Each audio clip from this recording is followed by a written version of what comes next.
Chapter 24, the aggregate demand, aggregate supply model. So today we'll look at Chapter 24, microeconomics perspectives on demand and supply, building a model of aggregate demand and aggregate supply.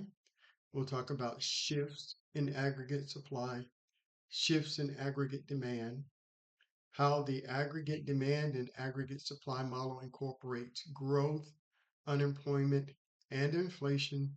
And then we'll end with Keynes' law, Say's law in the aggregate demand, aggregate supply model.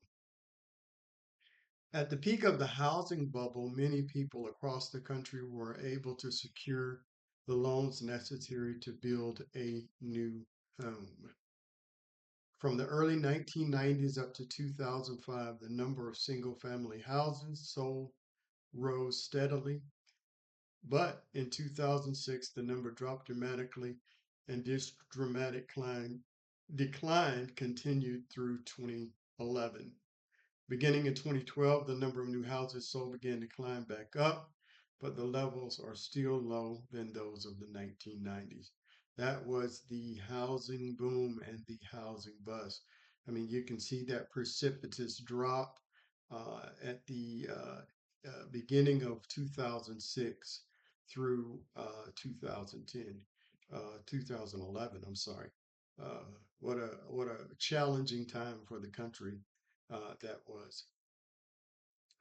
Microeconomics are sometimes divided into two groups.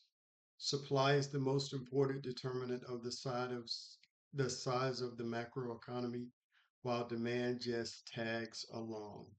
So those economists believe that supply, if for some reason the economy is lagging, if your policies are geared toward the supply side of the economy, then that's a good thing.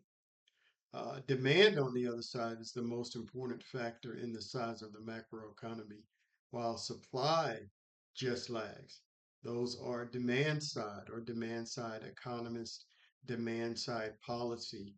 They believe that if there is economic recession or slowdown in the economy, if I have economic policies, monetary policy, or fiscal policy that attacks the demand side, then that can bring about a healthy economy. A successful economic approach needs to take into account both supply and demand. I agree that. So from the supply siders have Say's law, which means supply creates its own demand.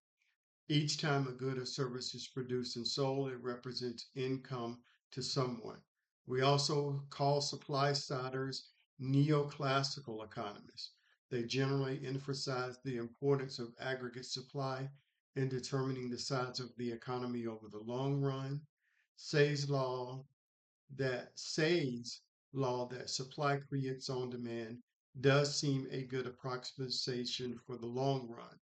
Over periods of years and decades, as the productive power of an economy to supply goods and services increases, total demand in the economy grows roughly at the same rate.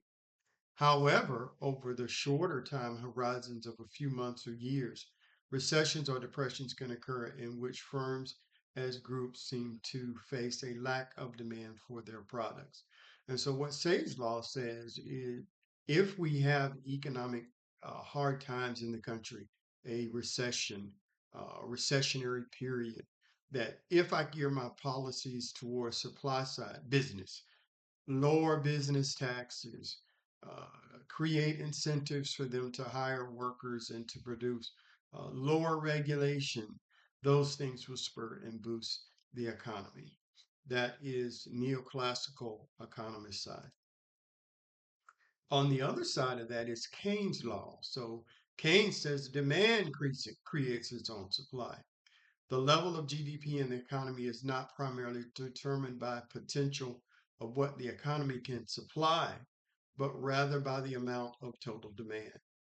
Keynes' law can apply well in the short run of months to years when many firms experience either a drop in demand for their output during a recessionary period or so much demand that they have trouble producing enough during an economic boom. If demand was all that mattered, then government could make the economy larger through increases in government spending or large tax cuts to the consumer to spur consumption. But economies do face genuine limits on how much they can produce. And so on the Keynes side, uh, the Keynes policy is during economic hard times or recessionary periods, let me lower taxes on the consumer. Let me do more government spending on social programs or infrastructure programs that creates jobs. Those type of things can help bring the economy out of its doldrums. And it comes from John Maynard Keynes. And we experienced that in the 1930s because of Keynes. We had large government projects, government programs, uh, welfare was created, Social Security was created, unemployment insurance was created. A lot of things was created in the 1930s. A lot of these are Keynesian demand side policies that still are in existence today. Aggregate demand, aggregate supply model is a model that shows what determines total supply or total demand for the economy and how total demand and total supply interact at the macroeconomic level. So in the previous chapter, we talked about supply and demand, but we looked at it from a product, the supply of a single product, the price of a single product, and then what quantity is demanded at that price. When we look at the aggregate demand, aggregate supply, we are looking at the economy as a whole. We're looking at all the businesses out there in the United States. I mean, all the consumers out there in the United States is aggregate demand. All the businesses in the United States are aggregate supply. And that's what we mean by aggregate demand, aggregate supply. So aggregate supply, or AS, is the total quantity of output in real GDP firms will produce and sell.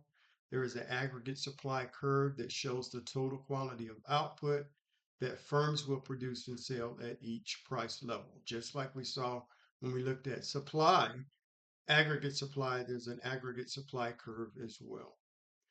What is potential GDP? Just from a definition standpoint, it's the maximum quantity that an economy can produce given full employment of its existing levels of labor, fiscal capital, technology, and institutions. What is full employment GDP? But it's another name for potential GDP when the economy is producing at its potential and unemployment is at the natural rate of unemployment. Again, we talked about unemployment in the unemployment sector, and we talked about what the natural rate was. And so we see that again when we look at full employment GDP. Here is a aggregate supply curve. Slopes upward because as the price level of output rises, the things that we use to make goods and services, the prices of inputs remain fixed. Firms have an incentive to produce more and earn higher profits. The potential GDP line shows the maximum that the economy can produce with full employment of workers and fiscal capital. So this is the example of a aggregate supply curve. So on the opposite side, what's an aggregate demand? That's the amount of total spending on domestic goods and services. It includes all four components of demand. Remember, C plus I plus G plus net exports, consumption, investment, government spending, and net exports. There is a aggregate demand curve that shows total spending on domestic goods and services at each price level. Here is an example of a aggregate demand curve. It slopes down showing that as price levels rise, the amount of total spending on domestic goods and services declines. Because as price levels rise, that means prices are going up. And so as prices continue to rise, that disposable income I have is going to purchase less and less of that. And that's why you see the downward sloping demand curve of aggregate demand. And here they are, both all together. The intersection of aggregate supply and aggregate demand curve shows the equilibrium level of real GDP and the equilibrium price level in the economy.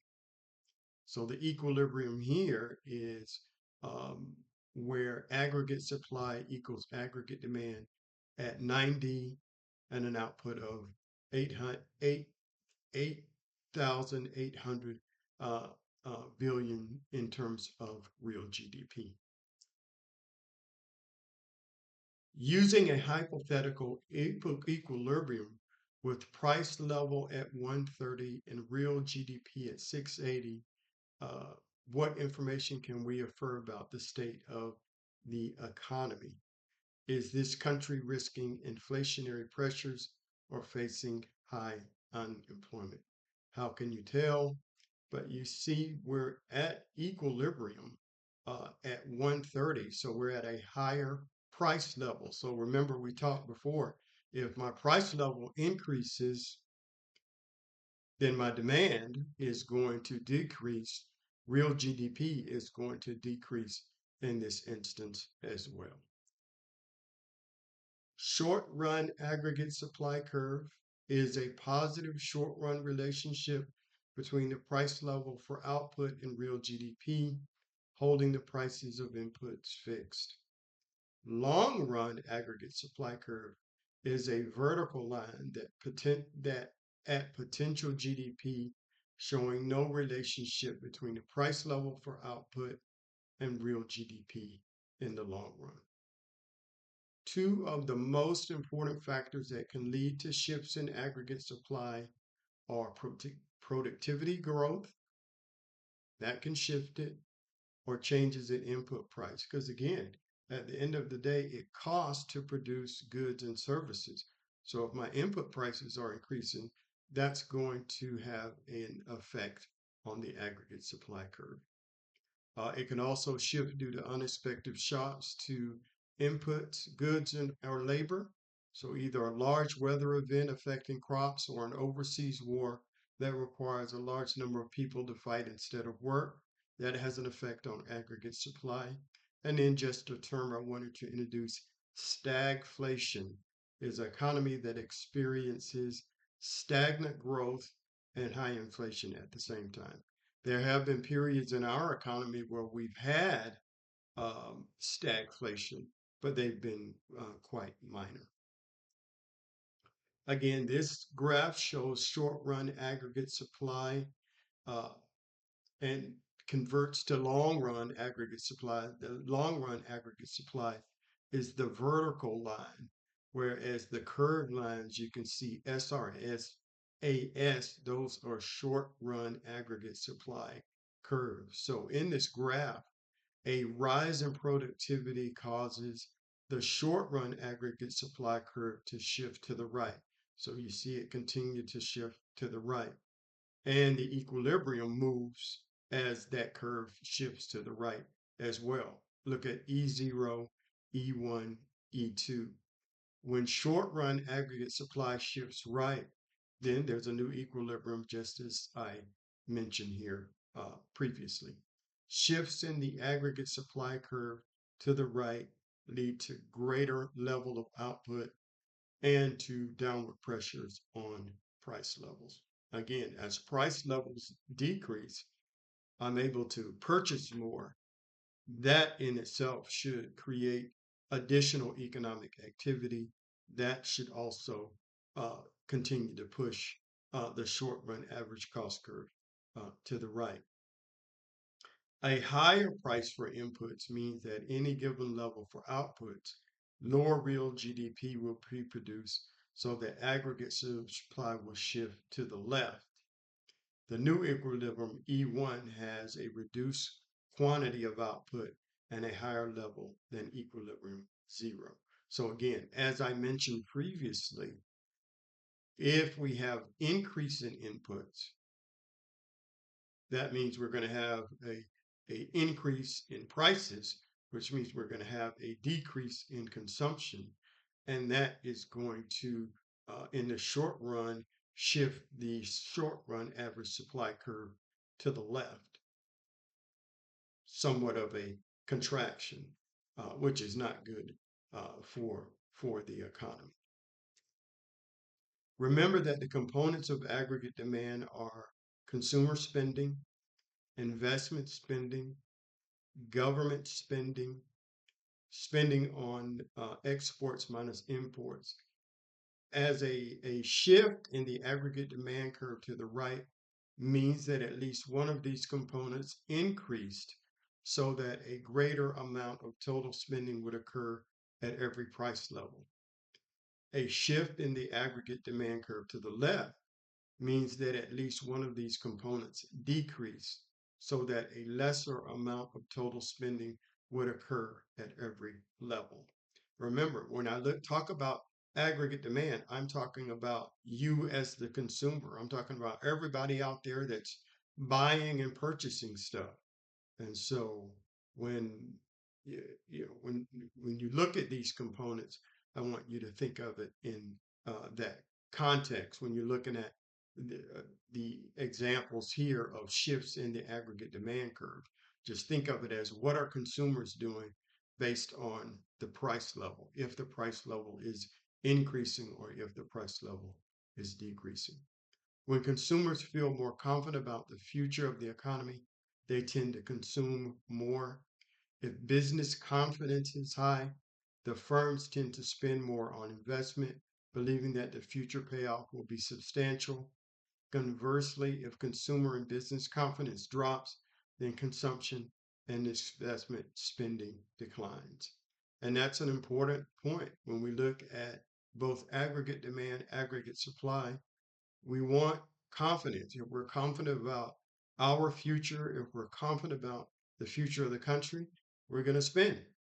If we're not confident about it, you go back to 9/11, where we weren't confident for a moment, that the economy took a hit, consumption halted, and that was not a good thing. You have to have both consumer and business confidence in the country. So we looked at shifts in aggregate supply. So let's take a minute and look at shifts in aggregate demand both to the right and both to the left. Again, I talked about it previously, an increase in confidence and business confidence means I'm spending more, means aggregate demand will shift to the right. When AD or aggregate demand shifts to the right, you get a new equilibrium with a higher quantity of output, higher price level compared to the original, an increase in government spending or a cut in taxes that leads to a rise in consumer spending can also shift aggregate demand to the right. Well, what shifts it to the left? A decrease in confidence or business confidence can have a negative effect on aggregate demand, as you see in B in this example. So when aggregate demand shifts to the left, you get a new equilibrium E1 with a lower a lower quantity of output and also a lower price because of that shift leftward of the demand curve. So a decrease in government spending or higher taxes that lead to a fall in consumer spending can also shift aggregate demand to the left. So how government policies shift aggregate demand. Higher government spending will cause aggregate demand to shift to the right, lower spending shift to the left. Tax cuts for individuals will increase consumption demand. Tax increases will diminish it. Tax policy on investment for companies, lower taxes on corporations can benefit investment as well.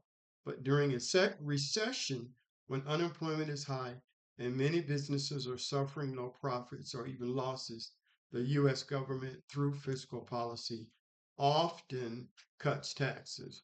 So when the economy is in a recession, as illustrated here, aggregate demand and aggregate supply model by how close the equilibrium is to potential GDP line as indicated by the long run average cost curve. So in this example, the level of output and equilibrium is relatively far from potential GDP. So it can represent an economy in a recessionary period well below the full employment level of GDP.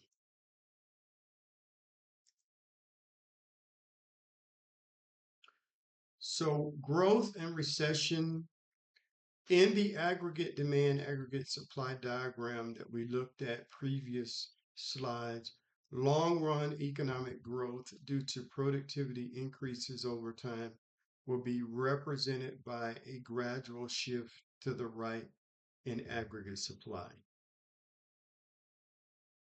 The vertical line represents potential GDP or the full employment level of GDP will gradually shift to the right over time as well.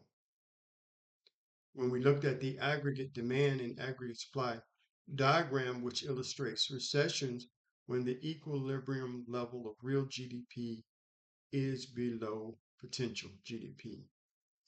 In years of resurgent economic growth, the equilibrium will typically be close to the potential GDP.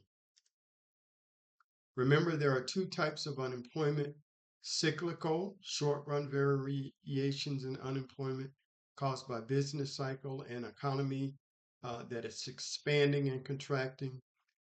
Long run unemployment rate typically hovers around, I say, about 4.5% to 5% when the economy is healthy. The aggregate demand, aggregate supply diagram shows cyclical unemployment by how close the economy is to the potential or full GDP employment level. Low cyclical employment for economy occurs when the level of output is close to potential. Higher cyclical unemployment arises when output is substantially to the left of potential. Inflation fluctuates in the short term. Higher inflation rates have typically occurred either during or just after economic booms. Rates of inflation generally decline during recessions because you have less economic activity, less buying and selling by consumers, and prices tend to deflate a little bit as opposed to inflate a little bit. The aggregate demand, aggregate supply framework implies two ways that inflationary pressures may arise. If aggregate demand continues to shift to the right, when the economy is already at or near its potential and full employment, it pushes the equilibrium into the aggregate supply curve's steep portion to the right. A rise in input prices that affects many or most firms across the economy, oil or labor, causes aggregate supply curve to shift back to the left. Again, if input prices increase, that's going to seep into prices. If the price level increase, all things being equal, we as consumers out there are going to be able to buy less of those products and goods or services. And that is going to tend to shift the curve to the left, the aggregate supply curve.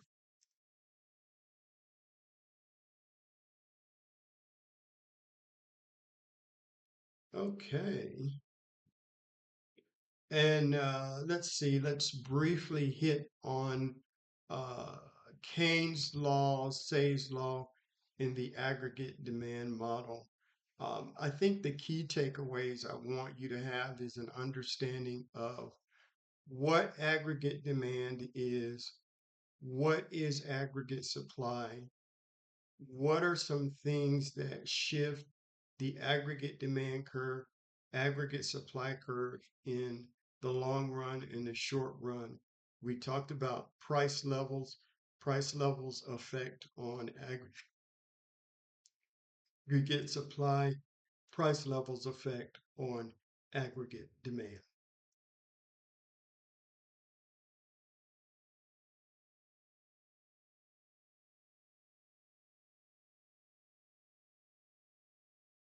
And I think that's all I want to talk about. We'll talk a little bit more when we talk about neoclassical and Keynesian. We'll take a deeper dive into what those specific policies look like when we talk about fiscal policy or monetary policy. Thank you.